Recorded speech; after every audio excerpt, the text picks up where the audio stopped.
Imagine a world with buildings that can ride out earthquakes, bacteria that make gasoline,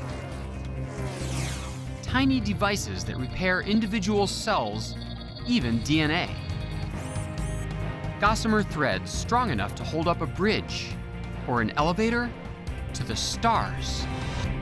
These visions of the future are based in the discoveries of today as a new science of materials emerges from the elemental building blocks of the universe, promising a future in which we can create virtually anything we want, atom by atom.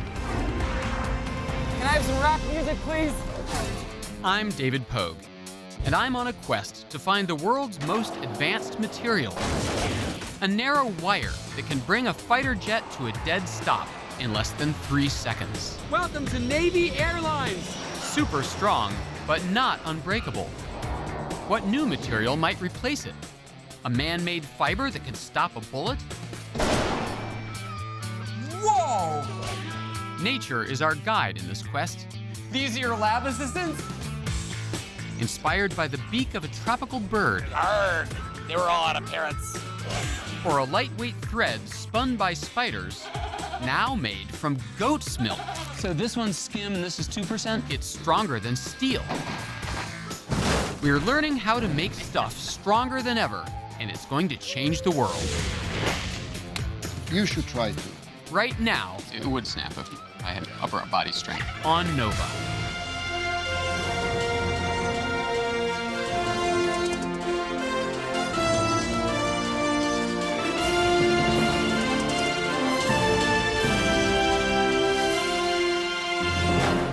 Major funding for NOVA is provided by the following: David H. Koch and HHMI. Howard Hughes Medical Institute. and the Corporation for Public Broadcasting and viewers like you. Thank you. Major funding for making stuff is provided by the National Science Foundation, where discoveries begin. Additional funding is provided by the U.S. Department of Energy's Office of Science and by American Elements, the world's manufacturer of engineered and advanced materials. American Elements. Now, invent.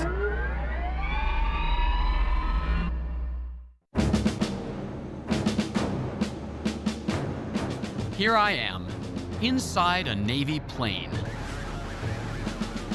I'm on a quest to find the strongest stuff in the world. We're headed for that, the USS John C. Stennis. I can't believe it's possible to land on that thing. But down on that tiny deck, there's a life-saving piece of equipment that's supposed to be strong enough to bring our plane to a dead stop. Man, I hope that thing holds. Going down.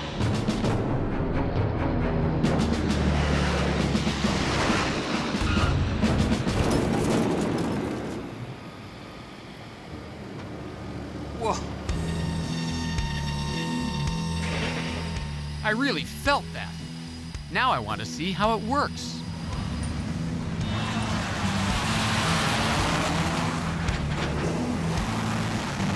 Welcome to Navy Airlines. Luckily, I've arrived at the perfect time, because a dozen new pilots are practicing their landings. That means lots of attempts to catch that wire. There are actually 4 cables across the deck. They're working on number 3 right now, so this guy's gonna try to catch number 4. That's the ideal one. Let's see if he does it. The jets land under full power, briefly exerting hundreds of thousands of pounds of force on a cable that's only 1.5 inches thick. How is it possible that such a thin wire can have so much strength? I head below deck to get a closer look. So I think I understand how these planes land, because I came in on one of these planes. The plane has a hook underneath, and then there's this big steel rubber band on the deck that stretches a little bit and then unstretches. Am I right? No, sir. It looks like that, yes it does, but that actual rubber band that you're talking about, the actual wire, comes down here and actually leaves from here. This is actually the cable that you're going to see going across that flight deck. Every time a plane hits the cable, this powerful hydraulic piston goes into action. By spooling out wire at just the right speed, it counteracts the momentum to slow the aircraft. The bigger the plane, the harder it pulls. It's designed to withstand a truly massive load. The braking strength of the cable is 215,000 pounds.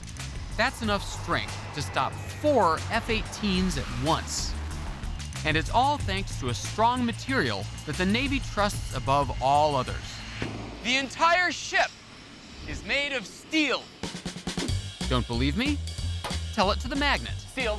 Steel provides the structural strength of the bulkheads and the decks. Steel. And of course, the all-important arresting cable. In the quest to find strong materials, steel is a great place to start. Our modern civilization is built on the stuff. But where does it come from? Thousands of years ago, ancient people used tools made of stone. That's why it's called the Stone Age. But eventually, they discovered how to extract metals, like copper, tin, and iron, from rocks. Iron is the main ingredient in steel, but steel is stronger than iron because it also contains carbon. All these materials fill the periodic table of the elements, a master chart that lists the basic building blocks of every material in the world, from the lightest to the heaviest, from the weakest to the strongest.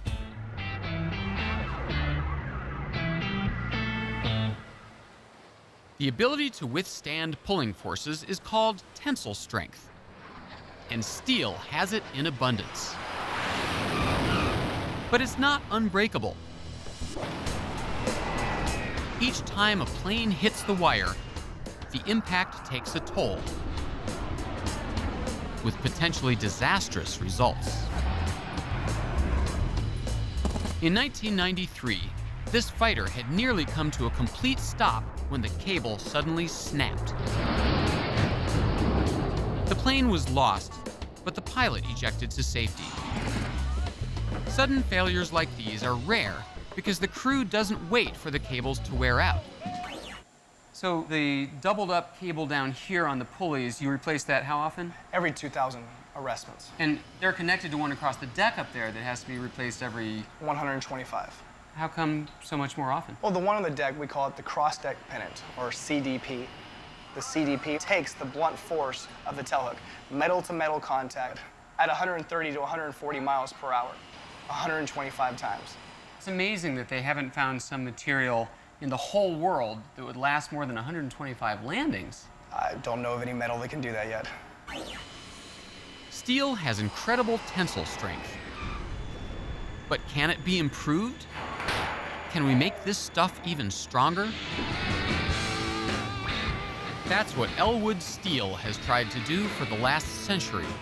They've developed and produced high-strength steel for everything from aircraft crankshafts in World War II to high-performance windmill generator shafts and other steel components. It's all based on the same basic materials first combined thousands of years ago. The end product steel is a mostly iron, 99% or so iron with a little bit of carbon. First we melt it, and then we refine it. We remove all the impurities we can to get the properties that we need from the steel. At this plant, the raw material is scrap steel to be recycled. First, it's loaded into an electric furnace for melting. When the mix reaches 3,000 degrees Fahrenheit, the liquid metal pours out of the bottom of the furnace into a ladle. Today, they're making steel for jumbo jet landing gear, extremely strong and stiff. Besides iron and carbon, the recipe calls for several additional elements, added in precise quantities. After cooling, a simple test reveals whether the steel has the right amount of tensile strength. When we pull a piece of steel, we measure how much it stresses, and we keep increasing the load and watch it stretch until it eventually breaks. The more force it can withstand, the greater the tensile strength. Where does steel's remarkable strength come from? In metals like iron, the atoms are packed together like sheets of marbles. But when pushed or pulled, they can slip and slide past each other. But steel also contains carbon. The carbon atoms fit in between the iron atoms, limiting their freedom of movement and making it harder to pull them apart. Steelmakers long ago learned that by adding more carbon, you can increase the steel's tensile strength, but you give up flexibility, which is something that the arresting cable needs to wind and unwind. The trick is to find just the right balance. Including steel, there's always been a trade-off between very high hardness, high strength, and flexibility. Steel has provided a very good combination of high strength and good flexibility for many applications. That's why it's so widely used. Without steel's tensile strength to resist fracture, elevator cables would snap, and bridges would crack in two. That alone makes it an incredibly valuable, strong material. But steel protects us in other ways, too. Car makers depend on a different kind of strength in steel, which is on display at the Outlaw Motor Speedway in Muskogee, Oklahoma.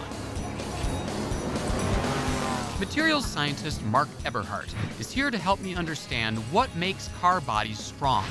And to do that, we first have to watch them break.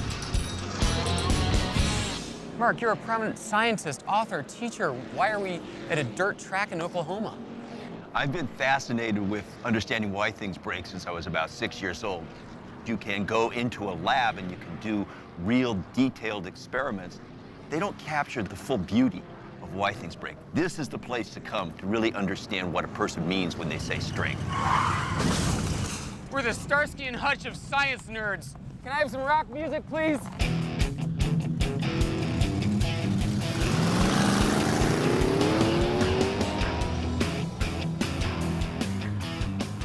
Frankly, I wouldn't mind watching from the stands. But Mark insists that only by becoming crash test dummies ourselves can we understand how steel makes car bodies strong. Most people don't think of strength as kind of a monolithic thing, but it really is a combination. Hey, what's your hurry, Pat? Sorry about that. It's really a combination of properties. It's not just one property the way most people use the word. So really, when we say strong as steel, it's a little more complicated than that. Oh, absolutely. Besides tensile strength, resistance to pulling, there's also toughness. It's a measure of how much energy a material can absorb without breaking. When a car crashes and the body dents, the steel is absorbing the energy of the crash. That's toughness.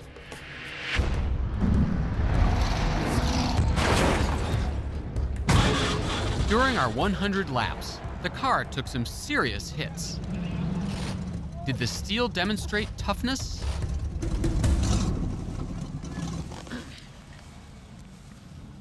It's not all that much different from Manhattan at rush hour. Let's check this puppy out. There's some damage over here. The body got creamed, but the steel didn't break. It's dented, yet still intact. Our driver, Danny, suggests an even more extreme test of steel's life-saving toughness. So what do you got set up for us here? We're gonna take this car, we're gonna send it into the wall and see what we can tear up. Danny locks the steering wheel in place and opens the throttle. Now, it's up to me to do the honors. In the name of science!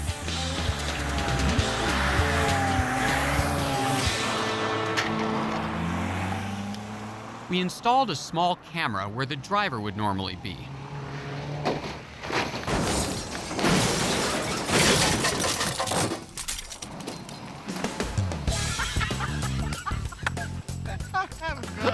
The impact was far more intense than anything we experienced during the race. Mark, talk us through what's going on here. What we can see here is that we've exhausted a lot of the energy in just crumpling this thing up. I think we knocked the axle all the way back. Tell me, is that the case, Danny?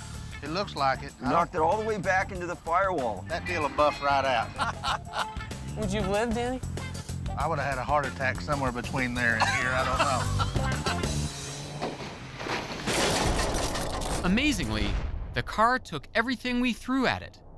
If the material hadn't been tough, if it had been too brittle, the damage would have been lethal. But in this case, people would have survived because the steel absorbed the energy of the collision. The amount of carbon in the steel is low enough to let the atoms move just a bit, allowing the steel to bend but remain intact. That's toughness. Who says science can't be fun? That was pretty cool.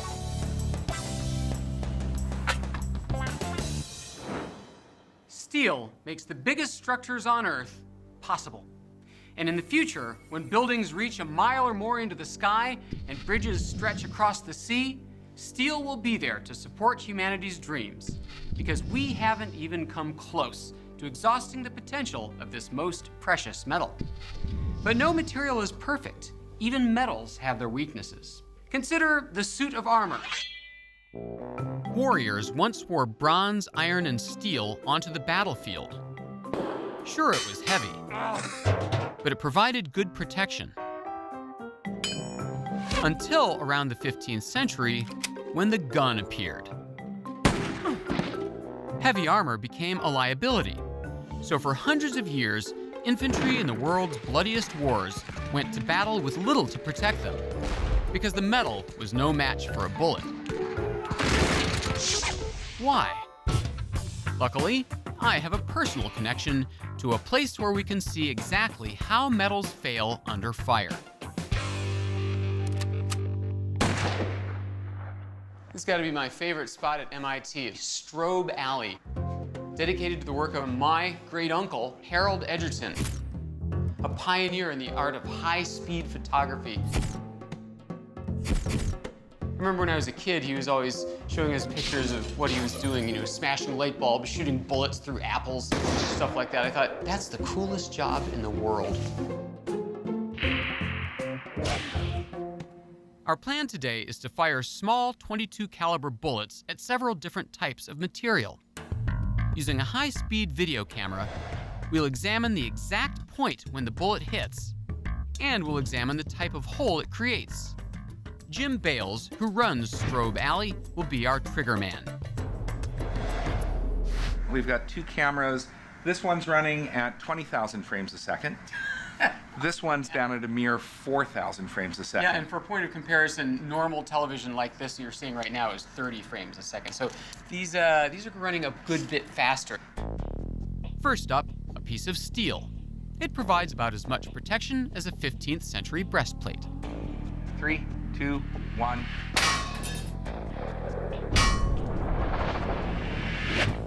Even this small caliber bullet easily penetrates, leaving a jagged hole. Looks like someone just ripped a hole in a piece of paper. To provide enough protection for a soldier's torso, this steel would have to be 10 times thicker. It would weigh an unwieldy 100 pounds. What about a lighter weight material, like aluminum? We see it mostly as flimsy rolls of foil, but some forms of aluminum are just as strong as steel and are widely used in aircraft construction. Could aluminum serve as armor?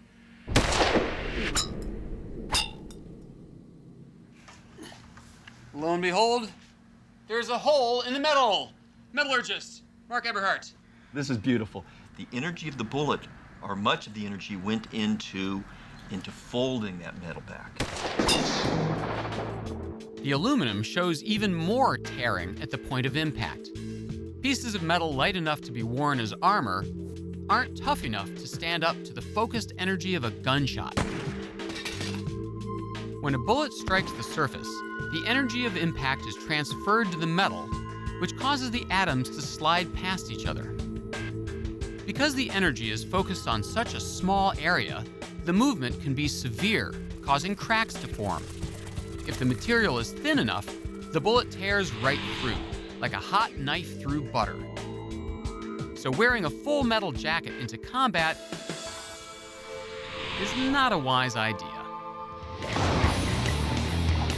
But if guns made personal armor obsolete, what are these guys wearing? It looks like cloth, but it's stronger than steel, and it's become standard equipment for soldiers, SWAT teams, and bomb disposal squads. I'm talking about Kevlar.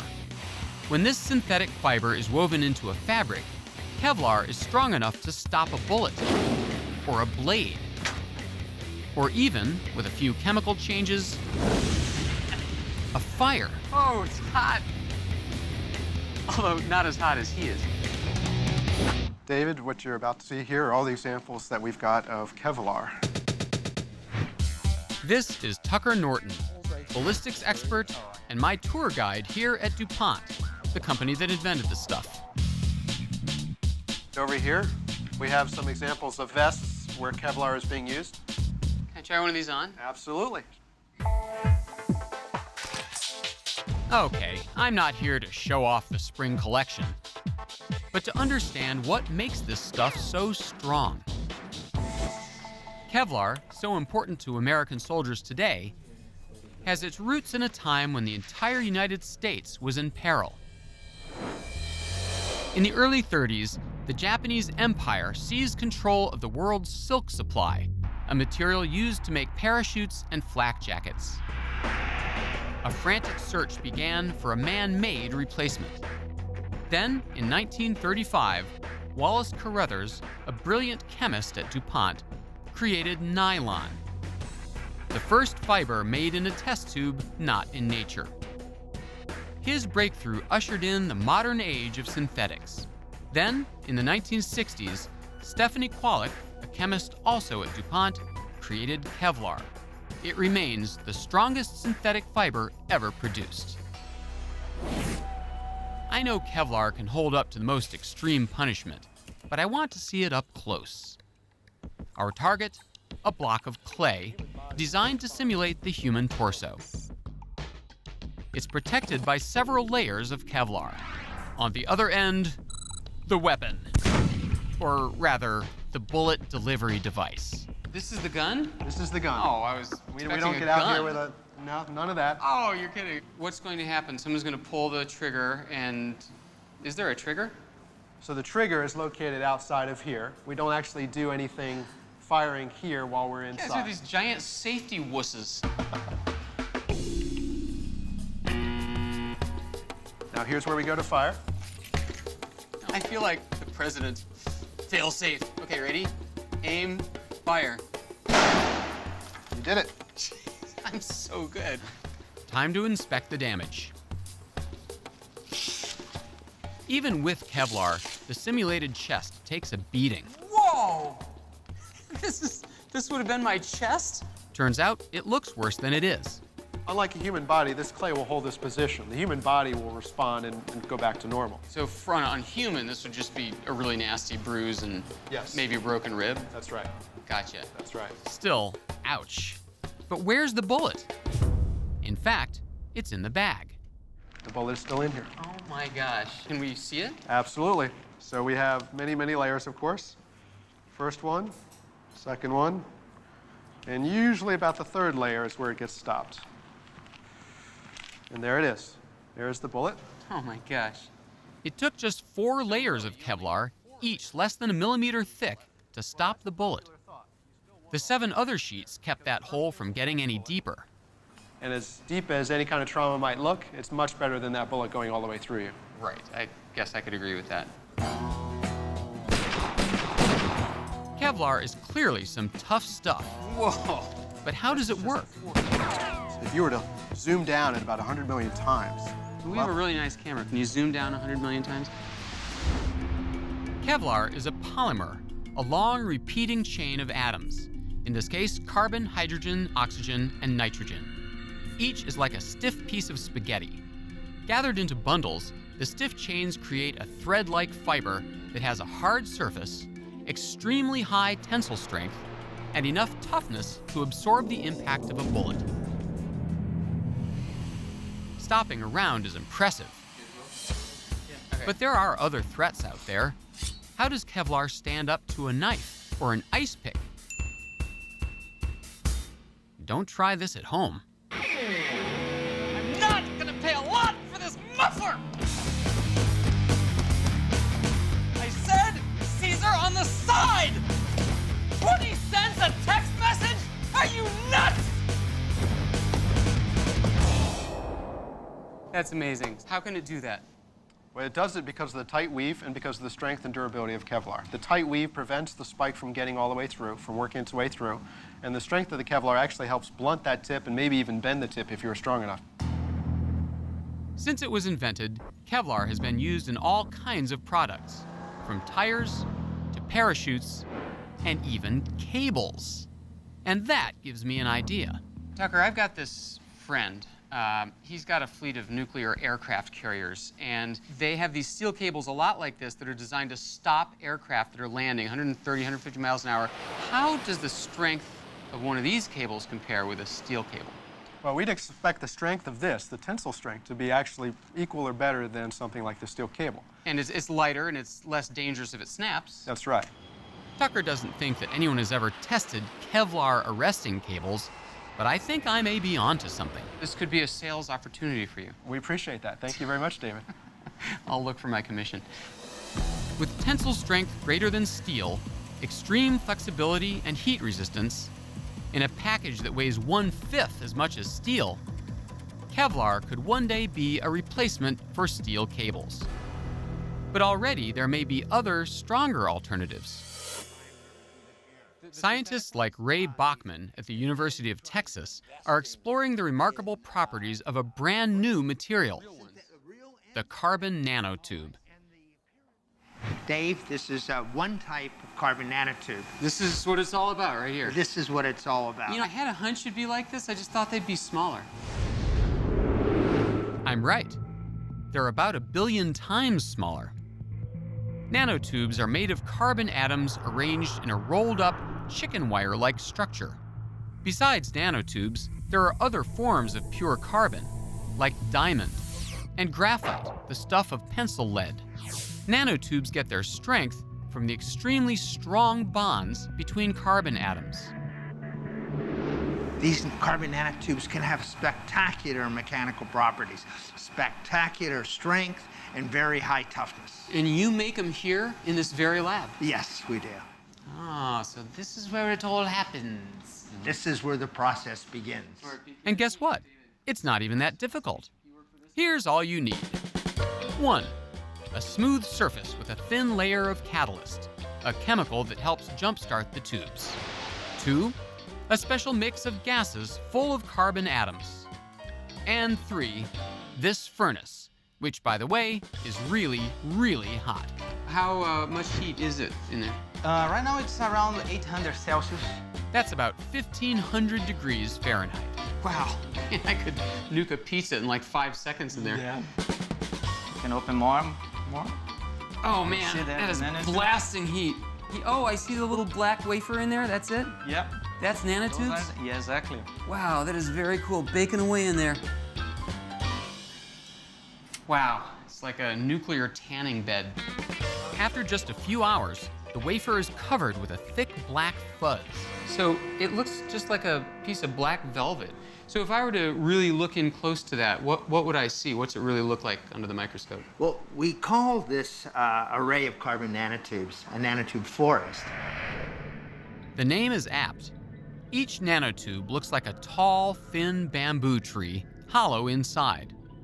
So thin that if you could scale one up until it was 1 inch wide at the base, the top of it would reach 2 miles into the sky.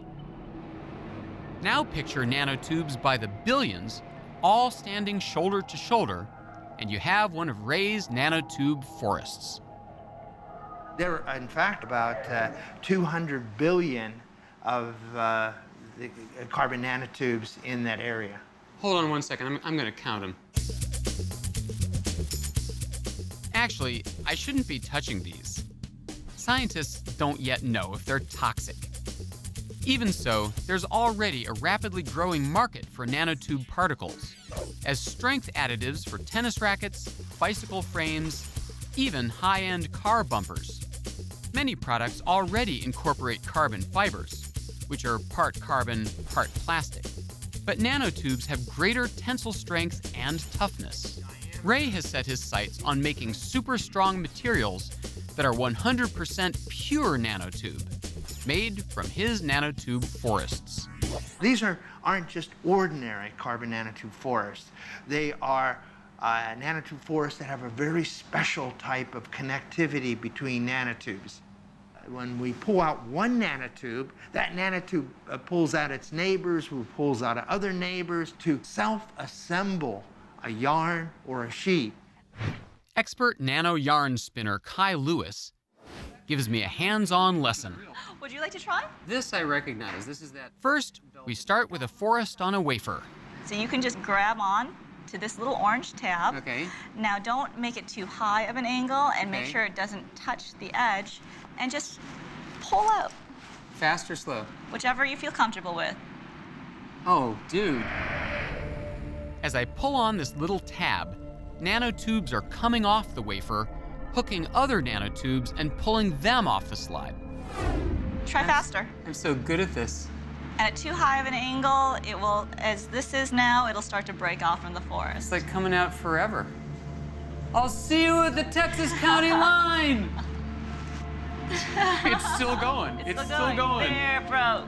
And what's even neater, I can show you right here. I can even do a little twist and you're making make that into a yarn right here. Insta yarn. Look at that. Wow. It's about 1/100th of a human hair. Oh my gosh, it is like steel. I'm pulling really hard. You probably can't even see that. In fact, And it look will at this. stay. It's so fine, you can't even see. Oh, that helps. Keep twisting. Keep twisting. Keep twisting. Okay. It's amazing. It's stronger than steel. Stronger than steel? So why then don't you take a bunch of these, twist them together, and make this super cable that'll be like bridge suspension cables and aircraft carrier cables? Can you imagine spinning a bunch of these all day long to make into a rope that's a foot in All right, diameter? so go the other way. Make the aircraft carriers really, really small.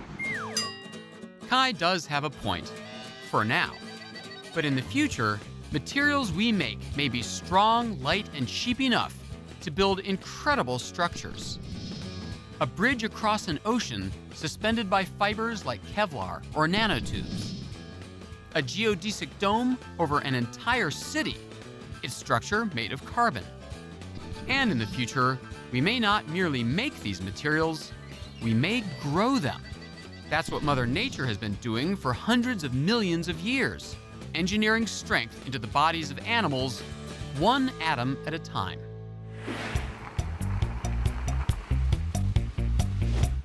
Meet Mark Myers. He's been fascinated by nature's engineering tricks ever since a boyhood encounter in a Brazilian forest. My father was hunting, and I saw this entire toucan skeleton. Then I picked up the beak, and I was amazed at how light it was and how strong it was. The memory stayed with him for 30 years until he happened to stumble across, of all things, a toucan farm. There, he made a startling discovery. In the toucan's amazing beak, nature has constructed a large, lightweight, and amazingly tough structure. Nice. He wanted to know how. I'd like to know why. Conservationist Joan Embry is on hand to explain. What is the point of this huge beak? I mean, it does look a little ridiculous. Well, they're primarily a fruit eater, and that extends their reach. They use it as a screwdriver. They use it to find food. Also works defensively as a dagger. The edges are You serrated. tell me that now, when the thing is like 6 inches from my eye? That's why you're holding the tame toucan. Oh. When Mark analyzed the beak of a dead bird, he found that it was made out of two different materials, neither one of which is strong. On the outside is the shell. Okay, oh, it's like bendable plastic. It feels like a fingernail. If the beak was just like this, it would flex. It couldn't grab anything. The inside of the shell is filled with bone, but bone that's so full of air pockets, it's as weak as styrofoam. I just show it to you how I can break it, you see? Right, nothing. And oh, you should try to. Yeah, exactly. Well, it's foam, so it snaps. Well, it would snap if I had any upper body strength. The thin shell and the foamy bone. Neither one is tough, but when combined, you can see that this is the foam, and then we have the shell. Right, each by itself is weak. I can show, yeah, if you pull out, you can bend this here very easily, you see? Yeah. And this I could snap if it weren't an important teaching tool for you. That's right. Yeah. And now if you take and try to bend these two together. Oh, see? wow. Yeah. It's like super lightweight concrete. It Right. feels like nothing. It is strong and it is very lightweight.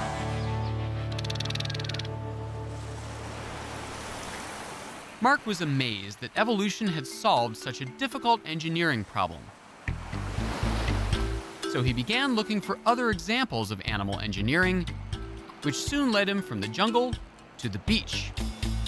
This is your lab? You work in a wetsuit on a table by the ocean? For today it is. I've been studying actually, Dave, these shells, the abalone, for some years because they are very, very strong. The abalone has evolved to have a very tough shell, which protects it from the pounding surf and from predators like sea otters. What is this shell made of? You're saying it's not like other shells. It's calcium carbonate, which is the same as chalk. Chalk. Huh. But it's much, much stronger than chalk. Yeah, chalk is not especially strong. I noticed by pure coincidence there's a piece of chalk right here, and I don't think of chalk as sea otter proof. I mean, it just crumbles. It crumbles. The fact that it pulls apart so easily shows that chalk has very little tensile strength or toughness. But that's not the end of the story. Mark tells me not to be fooled by chalk's apparent weakness because it's actually a very strong material. And I was never any good with dominoes. Now, you said that this is weak, right? Yeah. You broke it with your... my bare hands. Yeah, now I'll show to you that you can put your entire weight here. If you step carefully here. Can I use you as a ladder? Yeah. All right. Put more in the middle. More in the middle? Yeah, yeah. You've got to be kidding me. This is going to shatter them like glass. See? Wow! 185 pounds of pure muscle. Yes. Look at that. What's going on here? Chalk can withstand tremendous pressure. It's called compressive strength, and it's a property of ceramics, the stuff of pottery, bricks, and the cement in concrete. But ceramics also have a weakness. Bend them, drop them, shoot them, or even take a hammer to them. For your $25 pledge, we'll send you this handsome coffee mug. And they shatter.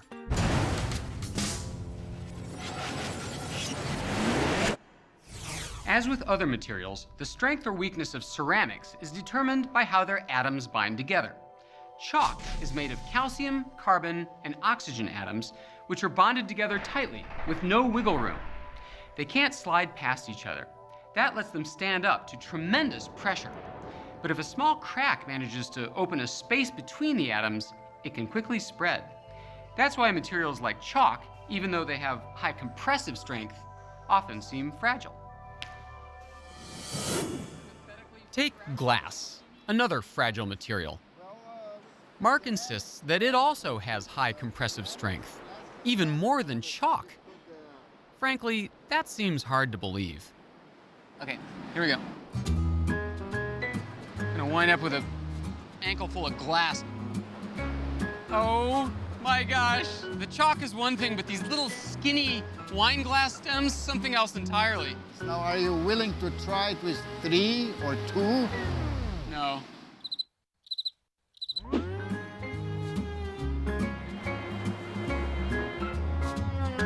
Three glasses! Where's the Cirque du Soleil agent when you need him?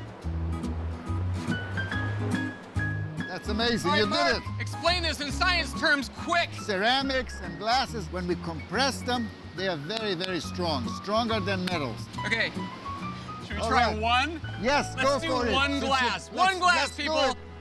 Whoa, whoa. Oh my God!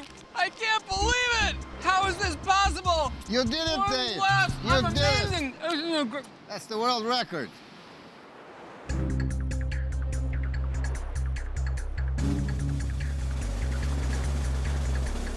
Oh my gosh. One glass, people. One glass. Watch quickly. While that is impressive, the abalone shell blows glass and chalk out of the water, so to speak. Like the toucan shell, it combines two materials to make its fortress of strength and protection. Its shell is 95% calcium, carbon, and oxygen, just like the chalk. But it doesn't have the same brittle weakness. It's not fragile. You're saying this is 95% the same as this, but Try to break this. This one, really? Yeah, go ahead. This would cost a fortune at the gift shop. No, go ahead. I dare you. Okay, if I were a sea otter, I would be a terrible failure. It's completely. No. The shell demonstrates both compressive strength and toughness, the ability to absorb energy without breaking, thanks to the way that the abalone has engineered its protective cover on a microscopic scale. As it constructs its shell, the abalone gathers calcium, carbon, and oxygen from the environment to build rows of tiny hexagonal plates. Each plate is brittle, but between the layers, the abalone inserts a protein, a long biological chain. That small addition acts like a shock absorber between the plates. The resulting shell is far less brittle, much tougher, and more crack-resistant than simple chalk. As we learn to apply the lessons of microscopic structure, engineers may one day build pressure-resistant ceramics and glass from the atom up. Beautiful buildings of sculpted concrete that will never crack and will last 1,000 years. Or a deep-sea city with a spectacular view. But when it comes to strong, light, and flexible materials built atom by atom, another natural material may hold the key. It's not new. In fact, it's been around for hundreds of millions of years. It's spider silk. Spider silk has been shown to have more tensile strength than steel and Kevlar. It can stretch to 140% of its length without breaking and remains flexible even in extreme cold. It's also so lightweight that a mere pound of the stuff could form a single strand long enough to stretch around the equator. But could we ever harvest enough to put it to use? I paid a visit to the American Museum of Natural History in New York, where I met Nicholas Godley. This is it. This is your baby? This is the big one. Who enlisted the help of more than 1 million spiders to make this breathtaking piece of fabric. It's the largest known textile and sample or piece of spider silk in the world. To truly appreciate this remarkable material, you have to feel it. The main piece is so valuable, it's off limits, even to its creator. But Nicholas has brought a smaller sample. It feels really, really, really soft. Like animal wool or something. I challenge you to break off this piece. I'm gonna break before it does. Okay, it does not, it's like pulling a strand of steel. Wow. It's beautiful, and it's super strong. Could we ever put spider silk to practical use? It's very difficult, obviously, to do this on a commercial scale, and it took 1,063,000 spiders, roughly, to make. Jeez. It takes about 20 minutes for each spider, and they produce about 400 yards of thread. Each thread was pulled by hand from a spider's spinneret. It took 4 years and millions of strands to weave this 11-foot-long masterpiece. Its rarity is a testament to the sheer difficulty of harvesting this material. But that may soon change, thanks to this guy. So here's where we keep our spiders. We have special little cages for them in this room. Spider Central, huh? Whoa! Not funny! Not funny! You're now an official Spider-Man affiliate. This is Randy Lewis, a biologist at the University of Wyoming who's stuck on spider silk. Wow. This is a golden orb weaver. Golden orb weaver? You just cup your hand and get behind her. Why is she making web right now? Because she wants to make sure if she falls, she catches herself. So she's constantly spinning out that drag line? Whenever they move, they leave the drag line behind. That's kind of where it got its name. Randy has been fascinated by the amazing properties of dragline silk for 15 years. And he knows all too well the difficulty of extracting silk from spiders. So he set out to find a way to mass produce the stuff in hopes of revolutionizing the world of strong materials. Wyoming is ranch country, so when Randy began to consider how to solve the problem, his thoughts turned to livestock. He figured maybe he could combine a little old-fashioned animal husbandry with the emerging science of genetic engineering. Now, thanks to Randy, these goats have just a little bit of spider in them. Transgenic, that's the word for what these goats are? Right, means that they have a gene from another organism that's been put into their chromosomes. Genes are sections of DNA that contain the encoded instructions for making proteins. Scientists identified the 2 genes in spider DNA that make silk.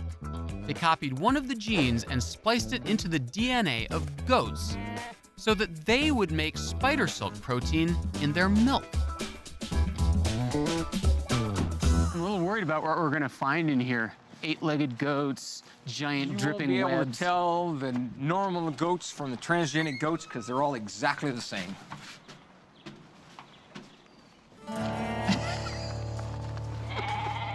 Oh, I had a dog like you once. It's impossible just by looking to tell these goats from their non-spidey brethren. But scientifically, they're very valuable. Yeah, you're special. You've been genetically modified. How does it feel to be genetically modified, huh? Only 50% of Randy's goats will inherit the necessary gene, and the females that are born with it will go on to produce spider silk protein in their milk. And that's what I've come all this way to see for myself. Can I try it? You're certainly welcome to. We normally use the electric just because it's a whole lot faster, but you're welcome to. Faster, but you've never seen me milk a goat. All right, well, you're about to find out here. So this one's skim and this is 2%? Well, in this case, they're both spider silk, so you can choose either one you want. Okay, so I just grab and tug, just like... Right, just squeeze down. You can use your fingers and just... Wow. What % of this milk is spider silk stuff? For most of these, it's relatively low, so we're talking about maybe 1 to 2%. Gives 2% milk a whole new meaning. That's right, 2%. Yeah, we'd love to see 10%, but we'll take 2% at this point in time. Next begins the painstaking process of coaxing the silk protein out of the milk. So we take the milk that we collected out at the farm, we pump it onto this column, which has a whole bunch of very small tubes in it. All right. Tubes have holes in it so that the spider silk protein and the milk proteins come out of the tubes and it keeps the fat inside. So what's left is basically goat skim milk. Exactly. Eventually, Randy comes away with a vial of highly concentrated silk protein. How much milk went into making this tiny drop of... From our best goats, that would be about a quart of milk.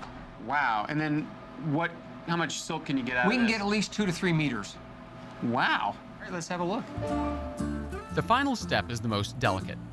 Randy's team takes the protein liquid and slowly injects it into an alcohol bath, which causes the liquid protein to solidify into a strand of actual spider silk. So this is it. So this is your man-made spider silk. This is man-made spider silk. Now, to prove its mettle, Randy loads the strand into a machine that measures tensile strength. Look, you can start to see it moving. It is. It's straightening out. The silk stretches as it resists being pulled until... It just broke. I'm sorry, Randy. But there's nothing to be sorry about. A computer measures the force it takes to break the sample, telling them its tensile strength. Remember, the tensile strength of steel, its resistance to being pulled, is what kept my plane from plunging into the ocean. The tensile strength of spider silk appears to be greater than steel or even Kevlar. Not as strong as carbon nanotubes, but more flexible, easier to make in long strands, and certainly not toxic. We are stronger than Kevlar, we're stronger than steel, but we're not stronger than the natural silk. The spider silk protein demonstrates nature's ingenuity. Its structure is comprised of 3 distinct sections. Randy compares one of those sections to children's building blocks. So if you look at a molecular model, what you see is that they have little pins and little holes just like Legos. So if you take and put them together and stack them up like this, and you try to pull them apart. These are proteins here? These are the proteins, and that's part of the protein. We try to pull it apart, it doesn't pull apart. Okay, so if I'm pulling this way and this way, and this is the drag line, and it's not coming apart. That's right. So that's one part of the drag line. Proteins, good for you, okay? So 400 million years, spiders been playing with Legos. The second section of the protein is stretchy. For elasticity, they have something that literally looks like a molecular spring. When you pull on the ends, right, it stretches. Okay, so this is... And that's the elasticity. This would be a different protein? No, it's the same protein. It has different parts. Okay. So we have, in the same protein, we have Legos. Right. We have springs. Okay. And then in order to put them together, we have zippers. Zippers hold things together very well, but they have some flexibility. So you have a way of being able to put this together with a spring. It might be too tight to do that. So you put a zipper in between, and now you have dragline silk. These basic building blocks repeat over and over again, trillions of them in each strand of silk. The complex structure is evolution's way of enhancing the strength of the common raw materials found everywhere in nature. Before I leave, Randy suggests one last experiment for us would-be Spider-Men. You getting anything? I don't feel a thing. Nothing.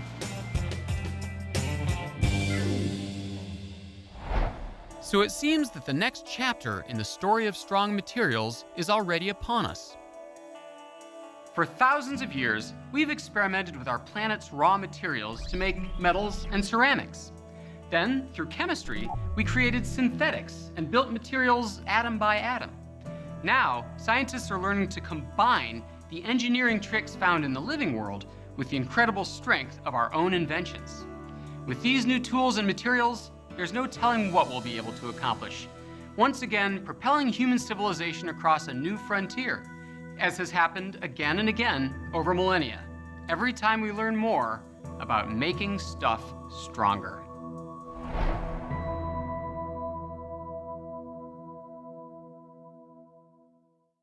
The exploration continues on NOVA's website, where you can investigate the hardest, strongest, and toughest stuff on Earth.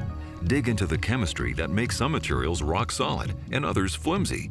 And take our Facebook quiz. Is your personality more like Kevlar or spandex? Dig deeper into technology and engineering. With expert interviews, interactives, teacher resources, and more. Follow NOVA on Facebook and Twitter, and find us online at pbs.org. How far can we go in making stuff smaller? Do you mind if I have a look? Host David Pogue investigates the new size and shape of things to come. Micro robots smaller than bacteria? Computer chips no thicker than an atom. This here is the future of transistors. That's a robot? That's a robot. That looks like a splinter. The science of small is taking us to places we've never dreamed we'd go. It's acquiring images at a rate of 2 frames per second. Making stuff smaller. Next time on NOVA. Major funding for NOVA is provided by David H. Koch and HHMI. Howard Hughes Medical Institute. and the Corporation for Public Broadcasting and viewers like you. Thank you.